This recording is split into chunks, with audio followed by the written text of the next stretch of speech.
Hey, I'm Ben, And I'm Evan. and welcome to Coffee Break.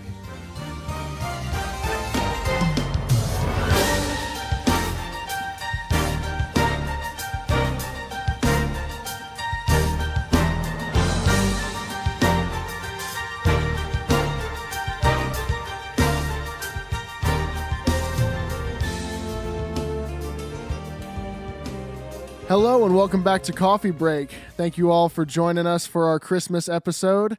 The first thing we want to do is we put out some polls on Instagram that we wanted to recite for you guys. Well, not recite. That's not the right word I was looking for, but review them. Review them. Share out our answers. The first one we asked: are you dreaming of a white Christmas? 85% said yes. 15% said no. So to clarify off that, if you don't really know what I mean by are you dreaming of a white Christmas? I mean, like, do you want snow on Christmas? So like, I want snow very badly on Christmas. I can't remember the last time we got it, but we usually get rain or 75 degrees. 75-degree weather, which is more like a Easter if you ask me. Yep. And it'll probably snow on Easter, to be honest. It's Ohio. It's just this part of Ohio decides it doesn't care about seasons or It'd be what like it should that be. sometimes. It'd be like that, but I personally want snow on Christmas, but 15% of you don't. It is what it is. Next one. What do you look forward to the most on Christmas? Presents or family?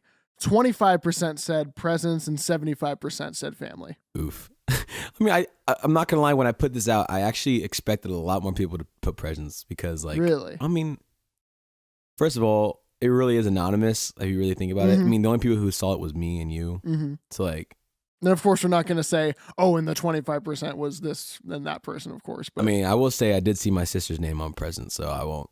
He's not getting one this year. Oof. I'm joking. The next one is: do you do stockings? Do you still partake in the stocking kind of tradition? I know a lot of people don't, and I was actually really surprised to see how many people still do it. Yes, 85%. No, 15%. I still do them. Oh yeah, I've done and all my huge life. They're really big for us as well. Like, we make sure we go all out. I don't know if that's more of like people think it's an old fashioned type of thing or an older tradition, but I've done it all my life. Yeah, maybe people are just like, yeah, it's a stocking. Why would you ever fill a sock full of just stuff? Is stocking a sock? Pretty much. I mean, well, for Christmas, it's an oversized sock, but but I mean, like, I guess, like, didn't they used to call like socks like stockings, like what you'd wear like in the 1800s, Yeah, where they like go up to your knees? They call them stockings. Yeah, I guess it's just the way you hold. Like, you just look at it, Yeah, like I just thought of this. The Reds, they used to be called the Red Stockings. Yeah. Yeah, because like just like the socks in the uniform. Long socks. So, yeah. Okay. I guess that's another one. Debunked. The next one we have is: where do you celebrate Christmas? Out of town versus locally. 80% local, 20% out of town. Thank you, because I can't go anywhere else for Christmas. Well, I'll tell this one thing. So this was Christmas, maybe 2009, because it was the year I got my first phone. It was a Motorola slide phone with an orange case, and the thing was beautiful. I had one of those. It was like a Verizon store brand one. Yeah, like the ones you'd buy at like gas stations, like in the back corner. Type of one. It cost maybe like $25 for the actual phone. Yeah, so I got that, and the thing is, like, I was super excited about it, and then we were in Pennsylvania for it. So this happened. I got it on Christmas Eve, and we drove back on Christmas Day. The worst Christmas I've ever had in my life. We were in the Jeep, and I just sat in the back of the Jeep, just like, why am I in a car on Christmas Day? It was very depressing. I was very sad. You sounded so sad in your voice. I was very sad. I remember, like, why? This is the worst decision we've ever made in our life. I remember we came back at like, Pennsylvania is probably about 8 hours away. So we came back at like 8, and then we went straight to a family party. And I'm like, I don't want to be here. That's sorry. That's a lot of running around. Yep. So in our last episode, we sort of concluded with talking about our Christmas traditions and talking about what we do and how we celebrate with our families and everything. So for this episode, we wanted to ask you guys what you do, all of our listeners out there, what you guys do for Christmas. And the results were pretty interesting. Yeah, a lot of to say variety the least. to them. The first one we got, This is both from Luke Springer and Jonah Bolander. They just both had the same, so I kind of just put them together. Yeah, but this is an interesting thing to have be the same. They said, my parents hide a pickle ornament in the tree on Christmas Eve. Yeah. Do you know why they do that? It's like, Is that a German thing? It's something foreign. It's not American. Because I heard, I can't remember where I heard this, but I think there was something like in elementary school where we were talking about like Christmas traditions in different cultures. And I'm pretty sure that's something in Germany where there's some tradition like that. So maybe that's not as weird as it is sounding in my head. Yeah, it is German. I just looked it up. So it's like basically if you find the pickle first, you get to open an early present or an extra present. Interesting. So, I mean, hey, we got a pickle on our tree, but it's probably just because my dad likes pickles. It's not the reason why it's not the game. Well, next one was from Peyton Bach, and she said, make your own pizza on Christmas Eve and open one family present. I mean, I open the one from my sister, usually, or like grandparents who are out of town. Yeah. Yeah. So that I usually do that. I'm trying to remember the last time we did. Well, the one time we had, for my family, we had what I would call like a family present. This was probably, I was maybe in the 3rd or 4th grade for this. It's like one big present kind of thing. Yeah, well, it wasn't like this was the only thing any of us got that year, but it was like something that like my parents just got for the whole family to use. And up until that point, for the longest time, we had this really, really old Dell computer in our basement. It was so slow, like Windows XP, and it like you couldn't like to run the most basic anything like Microsoft Word would probably take you 5 minutes to even get it loaded up. And so we had just had that for the longest time. And then that year, we got an iMac for the family, and it was like the coolest, most high-tech thing. I'm sorry, I had to. It was the coolest thing, like for me and my brothers, and we still have that same one to this day. Those things last a while. Yeah, this was probably 2009 or 10. It still worked like a charm. Like it still worked. It's a little slower than when we first got it, but to be honest, we really don't use I don't think people use desktop computers, I think, in their house much less than they did back then. Because we all have laptops. Yeah, everybody's got laptops now, which is that. But I mean, that was I can appreciate the fun of a family gift and something really big like that you just get for everybody. The next one is from Gabe Schmidt, and he says, weird. This is a little interesting. Lasagna, Wii bowling, which I love Wii bowling, and an intense game of left, center, right. Now, if you ask me, this is like a Christmas Eve thing. I guess this is a reason why they call it a tradition, because I feel like this would be like something I would do when I was like younger, but I guess it is a tradition. I mean, if you started it when you were younger, Wii bowling, that sounds amazing. I haven't Wii bowled in like, I don't know if that's the right way to see that, Wii bowled, but I haven't bowled on the Wii for a very long time. Believe it or not, Wii bowling actually like has a special place in my heart. And I'll tell like, I don't want it sounds exaggerated, but I'm going to tell you why. Wii bowling, I actually have a very, very big soft spot for like Wii Sports and all those games, is because that was the first really experience to video games I ever had in my life. It was like right when the Wii first came out. I remember playing Wii bowling was first thing I ever played. And like, that was the only video game I think I had ever seen. And it was so cool. Sucked, and by then the way, I was terrible at Wii bowling. I started out pretty bad. I got okay. I was a pro in tennis, so hey, you just sit on the couch and just whack your hand. I was not your good wrist at all tennis. the time. Tennis is the only one I was not good at. Only the nice folks had the nunchucks to play boxing. Oh, we had those. I think we had them actually as well. But I went ham in boxing. But the thing with Wii bowling is that for whatever reason, right when the Wii came out and everything, my family just really, like my extended family, everybody took a really, really big liking to it. Then all of a sudden, like my mom's parents and my dad's parents, they both had Wiis in their house, and my cousins, they all had them. And I always remember actually doing Wii bowling with my grandpa on my dad's side, who has since passed away. But that was just something that he always would love to do it. And he whenever he would like try to do it and he would throw it, he would never wear that strap with the Wii like that came on the remote, and he almost broke the TV a few times because when he got really into it, he'd throw it really hard and then the remote go flying across the room. Yep. But he always loved to do that, and so that actually resonates with me a lot, remembering doing that. And then left, center, right, you looked that up, didn't you? That's like a dice game. It looked like a little dice game. Now I really don't know what it is, and I saw it and I'm like, you know what? We'll just say it's a game. I really don't know what it is. I'm sure some of you out there probably know exactly what it is, but that's another one. Next one we had is from Quinn Wilson, and he says, we always eat quiche for breakfast, which is what we do for Christmas. We have like a Christmas brunch kind of thing, and my grandma always makes like a Christmas quiche. I'll call it. It's so if you don't know what quiche is, it is like a casserole, egg casserole, breakfast casserole. Used as like eggs, like sausage, some peppers in or something like that. Just like an omelet. If an omelet was a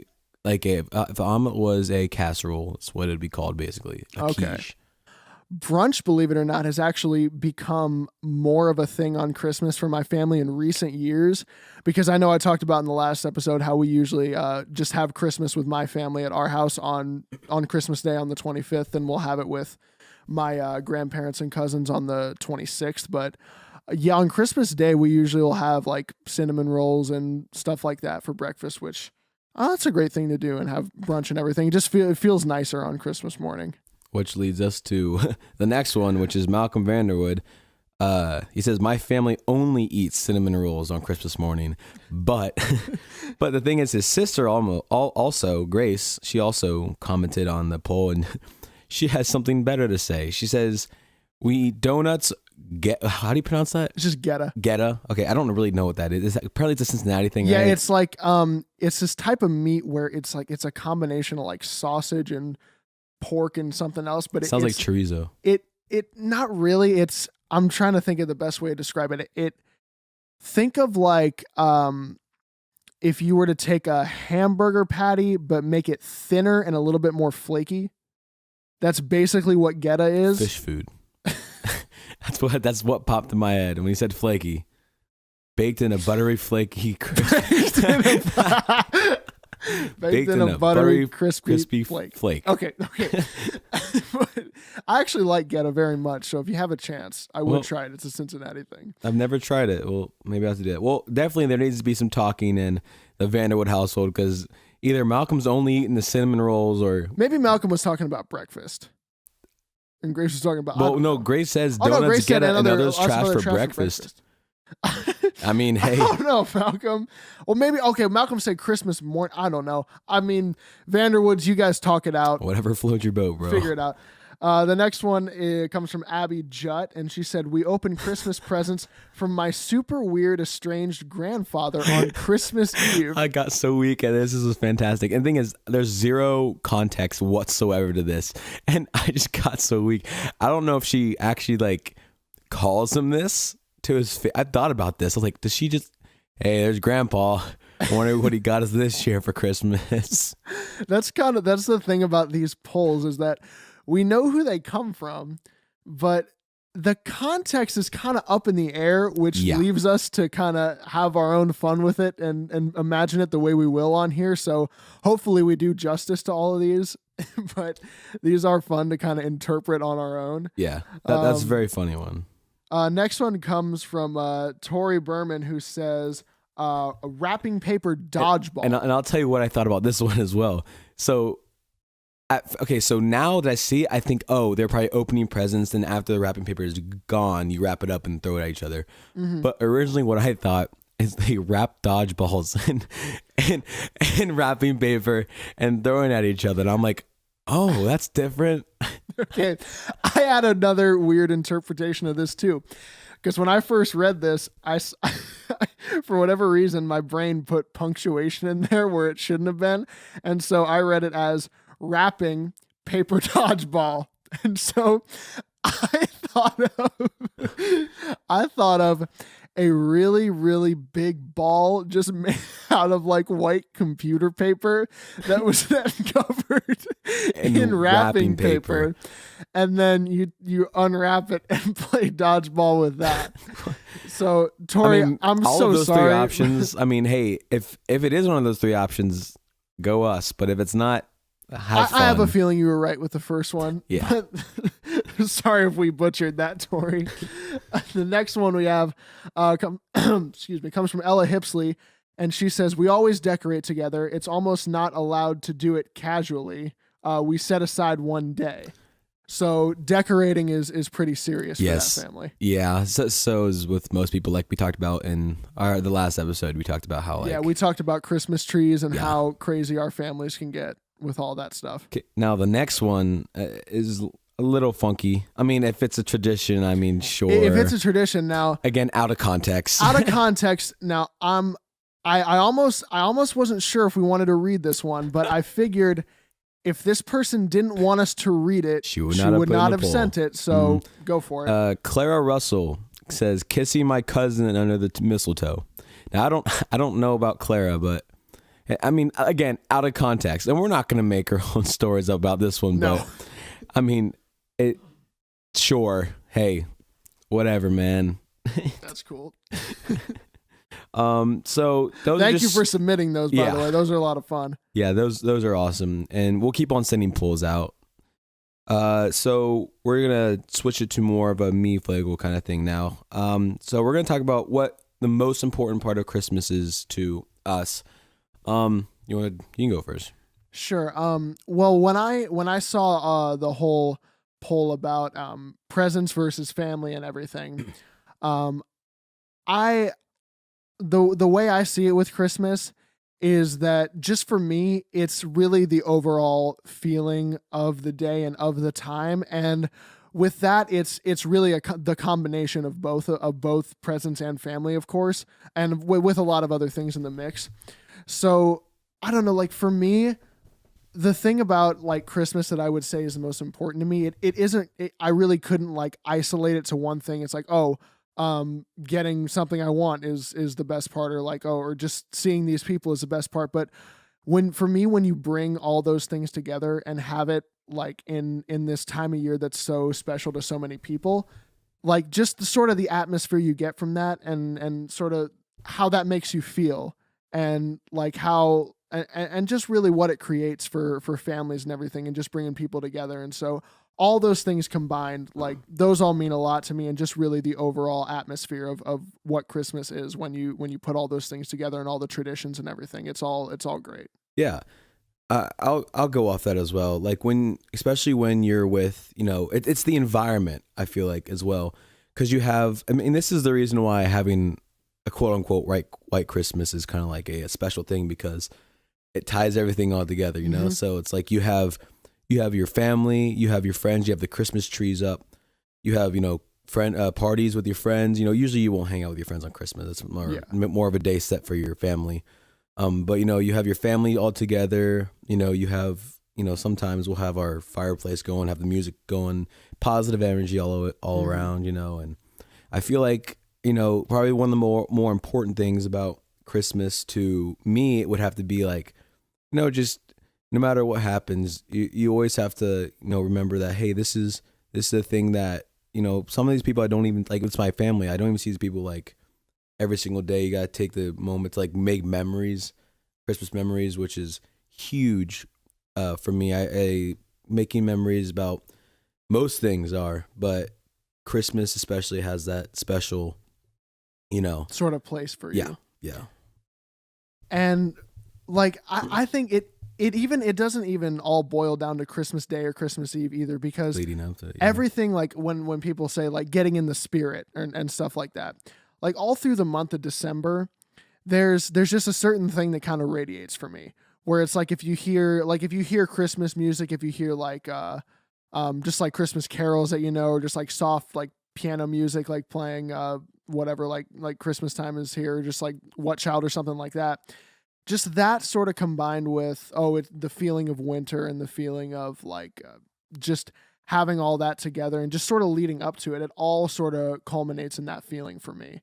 And so just the whole part of getting in the spirit and just everything leading up to Christmas Day, including it too. Like, usually every year on Christmas Eve, what we'll do is we'll go to, my family will go to my aunt and uncle's church where they have this concert that they'll sort of do with like all the bands there, and they'll just play Christmas music for like a couple hours on that night. And it's really cool. And that just sort of is like the grand thing leading up to the big day. And just all of that stuff leading up to it, it just gives you a great feeling. Yeah, I get that. Excuse me. Whew. So we'll go to our next one. What is your earliest Christmas memory? So, definitely for me, it's gonna have to be, going. So this is what we used to do. Another tradition kind of thing. So we used to go to church, Christmas Eve church service every single day before Christmas. So every single Christmas Eve. And, yeah, sorry about that.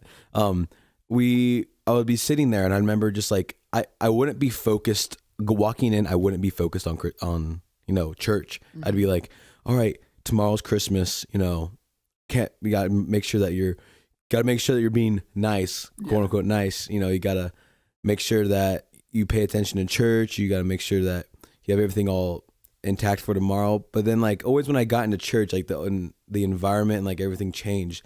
It went from like more of a, oh, this is all presents, can't wait to do it, into like, oh yeah, I forgot it's all about like, it's also about community and also about Jesus and also about like so many other things. And I remember me sitting in church just like shaking my leg, like an anxious, like very anxious child. But then we would always do this little candlelight thing with like little candlesticks, mm-hmm. and the whole church would light them up and we would all sing Silent Night. Yeah, we did that too at the Christmas sort of the music concert that I talked about. Yeah, so it's like maybe around 1,000, 2,000 people, and it's just like everybody's singing Silent Night, and it was like I remember like I was like, wow, this is like Christmas, like this is awesome. I really enjoyed it, and I mean I always get to look forward to that. I mean every single year, so that was definitely one of the better earliest Christmas moments for me. What about you? Well, when I was thinking about this, I don't know if this is my earliest Christmas memory, but I actually came across a picture of, it was my youngest brother, his very first Christmas. He was like 6 months old, and it was 2007. And I came across this picture at my grandparents' house. It was me and my two brothers right in front of their tree. And I had just turned 7 years old at that point. And so I don't know why. I wouldn't say this is the earliest memory I have, but I remember that Christmas, even though I was so young, I remember that Christmas so vividly. Like, I just remember all the traditions I talked about in the last episode, it was exactly that. Like, I remember having all the presents at my, we lived in my old house at that time, all the stuff that morning, like, everything went to my grandparents' house later that afternoon. And at the last gift that my brother and I opened that night was both of us. I'm sure you guys know, if you've ever heard of the Trans-Siberian Orchestra. If you don't know who that is, you'll know the song that they made famous, which is the da da da da da da da da da da da. That whole Christmas sort of orchestration thing, that was theirs. And the last gift that my brother and I opened that night was from my grandpa, and it was tickets for us to see the Trans-Siberian Orchestra at US Bank Arena a couple weeks later. So I remember that whole day so well. I remember getting that gift, and then I remember going to that show, and we sat in the very front row, like on the floor, like right as close as you could get to the stage at US Bank Arena. And at the end of the show, the drummer came up, like they all the band like came sort of the end to the edge of the stage, and they all waved at the crowd and took a bow and everything. And the drummer came down off the stage, and you saw me and my brother in the front row. My brother was 4 years old. I was 7. And he came down there and gave each of us one of his drumsticks. I still have mine in my closet to this day. So sweet. Yeah. That for an early Christmas memory, that's about as well as I can remember them. Yeah, that's awesome. We can share another one. I'll do another one. One of the more, another early Christmas, one of the earliest Christmas traditions I remember would have to be, so we would open our presents after we had brunch every single Christmas, right? So we would always open our presents after brunch, like immediately after brunch. But the thing is, when I was younger, it wasn't the thing I was looking forward to. It was so do you know what the crackers are? So it's not an actual cracker. So it's like this poppers things, where if you yank them apart, it's like cardboard, like a thin cardboard, and inside is it's a crown, a little plastic crown. It's a little toy. I think it's like a little joke as well. It's kind of like Cracker Jack, you know what I'm talking about? Like I think I know what you're talking about. There's like a Cracker Jack kind of toys in there and stuff like that. And then you pop it. So you grab a hold of both ends and you pull it apart and it makes a popping sound. Okay, I think I know what you're talking about. Yeah, so that's what we would do. And it's so, I mean, I remember this when I was like so young, and every single year we'd get these crowns, right? And my whole family would wear them. Like everybody would wear the crowns. I remember sitting at the dinner table eating breakfast table, I guess, eating breakfast, and everybody has their crowns on. We're all laughing. We're all telling each other the jokes. I remember it was so much fun. And we still do it to this day. It's awesome. But I remember I was like, I can't wait to do the crackers, whatever, blah, blah, blah. And I always pass them out, and I would always help my family. Like, I always make sure they put them on the plate and everything. Yeah. It was a big part of Christmas for me, because it's also, like, they're not quiet. They're very loud. That's crackers. They pop. It was an awesome Christmas tradition. So, and that's all I got to say about that one. Man, I was thinking of another one, and as you were talking about sort of just sitting around like a table telling stories and jokes and everything, I think that's a big part of most people's Christmas and everything. But that's a big thing I think of a lot. And I think this was last year when we on the day after Christmas, we were all at my aunt and uncle's house. And I remember like we would always have dinner and everything, then we'd go downstairs, everybody open their presents and everything. But for whatever reason, last year, I think we just got like into a conversation that like maybe some like different people have their own conversations going, but we just stayed at that dinner table a lot longer than I think we normally would, and which was actually pretty nice, because I mean, for anybody, like even with the younger cousins, then we really weren't too like deeply focused on, oh, we got to go downstairs right now and open our presents and everything. We were all just sort of enjoying the time, and like you said, just making the great memories that you can on Christmas, which that was a really great time and everything. And so that's another one for me of just, even though it was more recent, just being able to like enjoy that with everyone and just have that time and make those memories. Yeah, of course. So I mean, just, this is the time for family and, community and like gifts and having fun. And, we always got to put emphasis on, the real reason why Christmas is a thing. I'm not going to go full in detail, but you guys know the reason why Christmas is the thing. So make sure that you, take time out of your Christmas to, just say a prayer or something like that, thank Jesus that he's here, but most definitely from the bottom of my heart, and from Flagle's heart, and from Carter's heart, we'd all like to wish you guys all a very Merry Christmas. And for you people out there, happy holidays. Happy holidays, yeah. Whatever you celebrate. That's a different podcast. Yeah. We wish you the best, whatever you celebrate. Kwanzaa. There you go. Hanukkah's probably over, isn't it? Yeah. Something like that. Yeah. Hanukkah's been over a couple of weeks. But Belated. But yeah, we thank you guys so much for listening to us, for all the support you've been giving us. And we now have our podcast on a bunch more platforms, so you can finally listen and use other apps on your phone and not just have to stay on YouTube. Yep. We will still have them on YouTube if you want to use that, but we'll have them on plenty more platforms for you guys.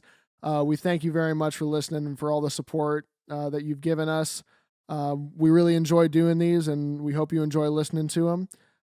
That's going to about do it for this one. Thank you very much. We'll see you next time. Merry Christmas. Signing off.